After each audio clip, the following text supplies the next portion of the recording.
Hello Internet, and welcome to the channel. Today, we're diving headfirst into the abyss, exploring the kind of cataclysms that make a Tuesday morning meteor strike look like a minor inconvenience.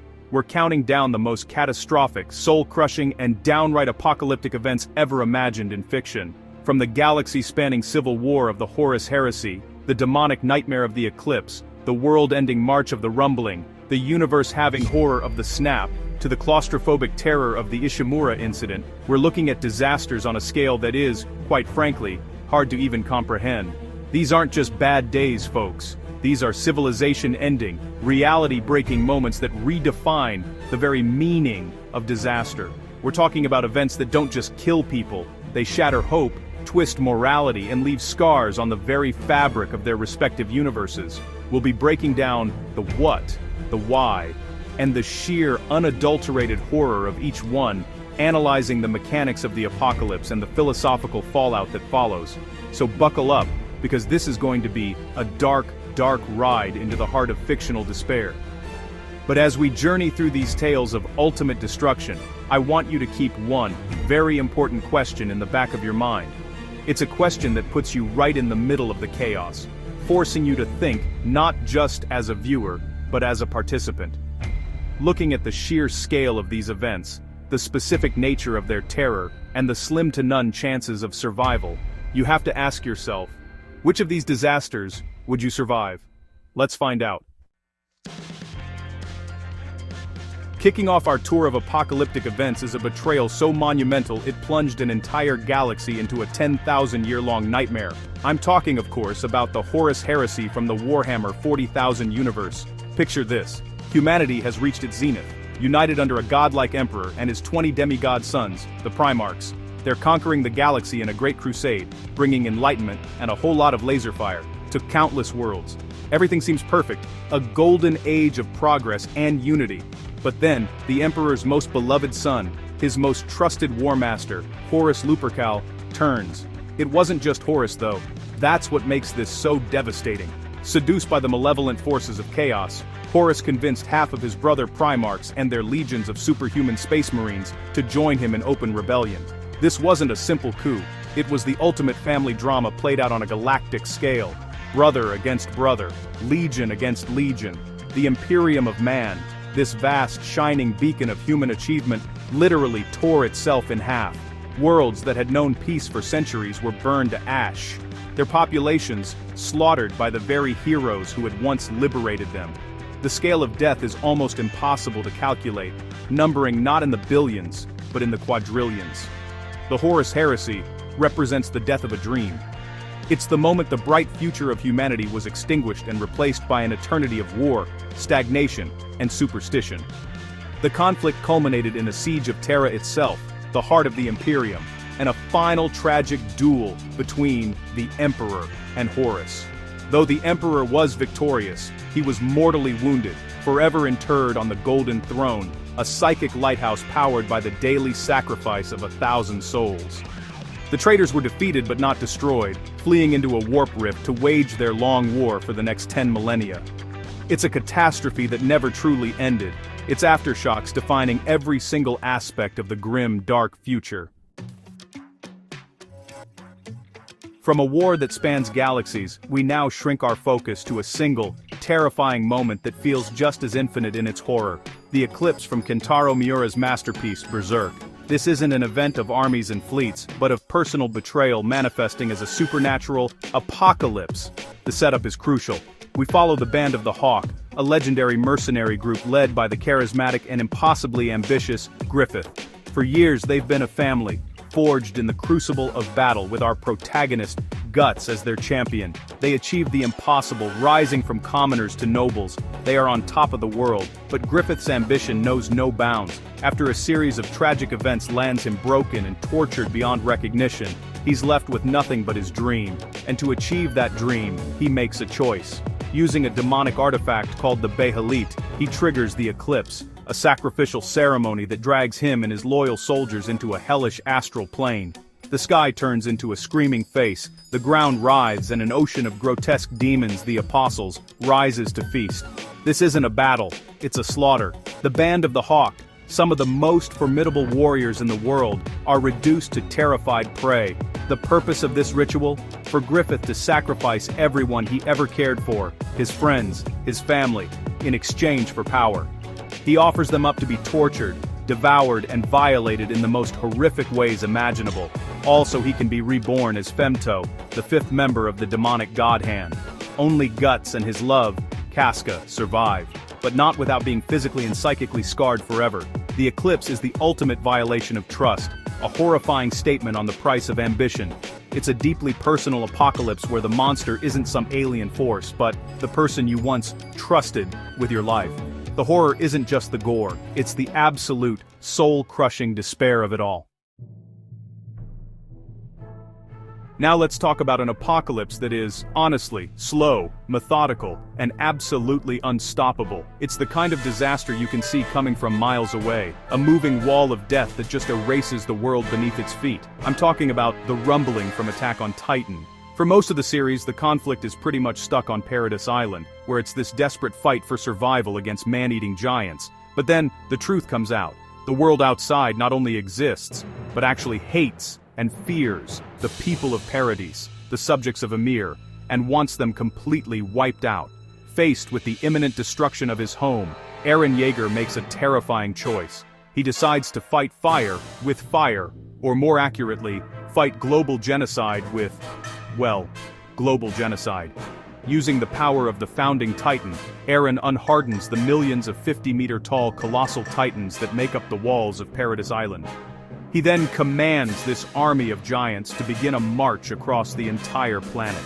Their single, horrifying objective: to trample every inch of land outside of Paradis, destroying all life, all civilizations, all ecosystems, until nothing is left but a flattened, barren wasteland. The Rumbling is honestly the personification of mutually assured destruction made horrifyingly real. What makes the Rumbling so uniquely terrifying is its inevitability and its scale. There just aren't any armies that can stop it. Cannons, navies, airships, they're all utterly useless against millions of walking steam engines of pure destruction.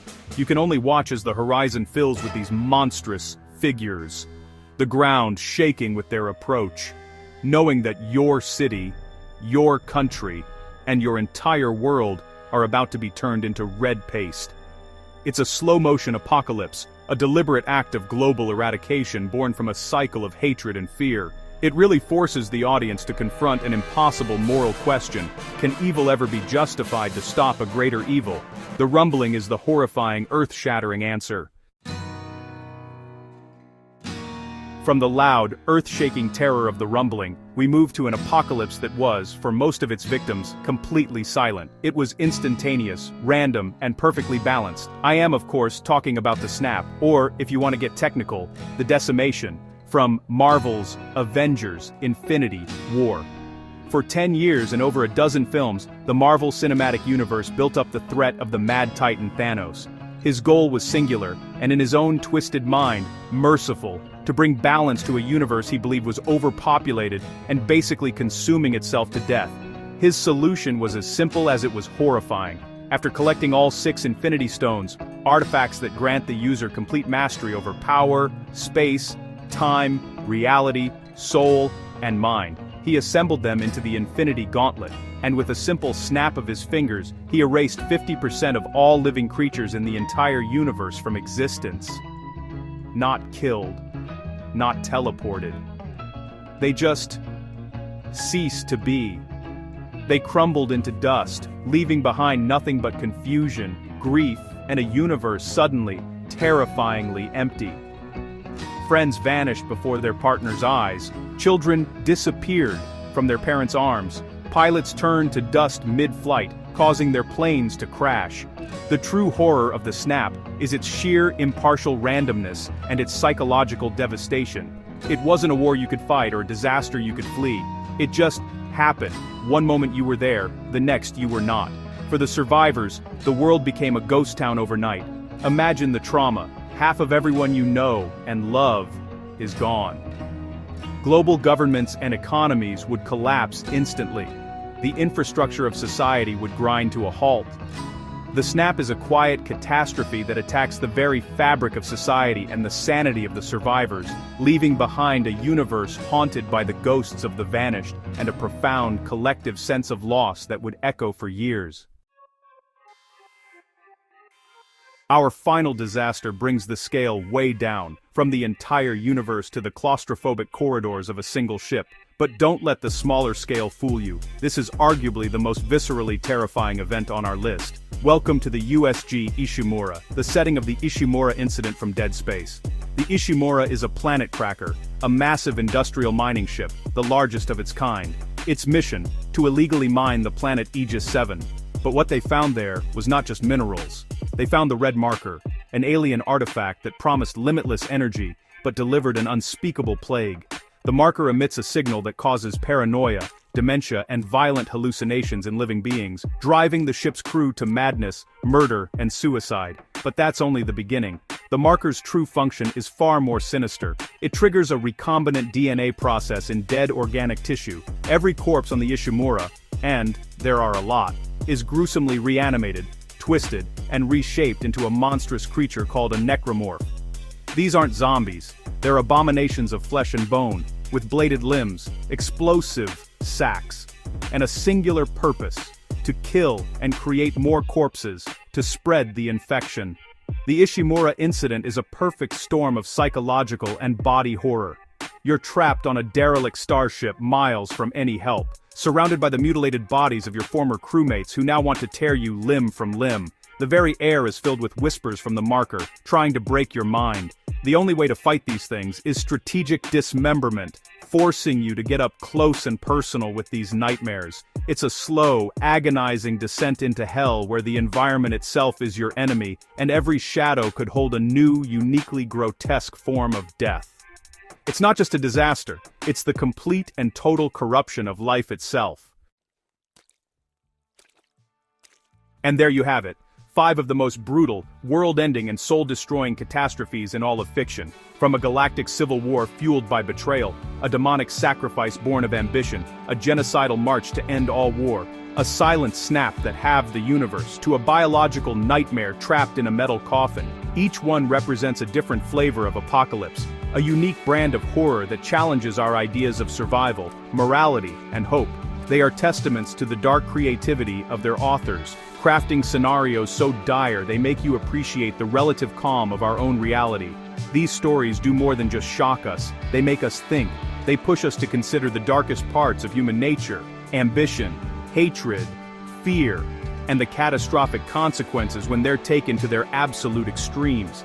They ask us what we would do in the face of impossible odds and what lines we would be willing to cross to survive, or to save others. The quiet horror of the snap, the visceral terror of the Ishimura, the tragic inevitability of the rumbling, each one leaves a different kind of scar. But now, I'm turning the question over to you. Having seen the breakdown, which of these fictional disasters do you think is the absolute worst? Which one would be the most terrifying to live through, and why?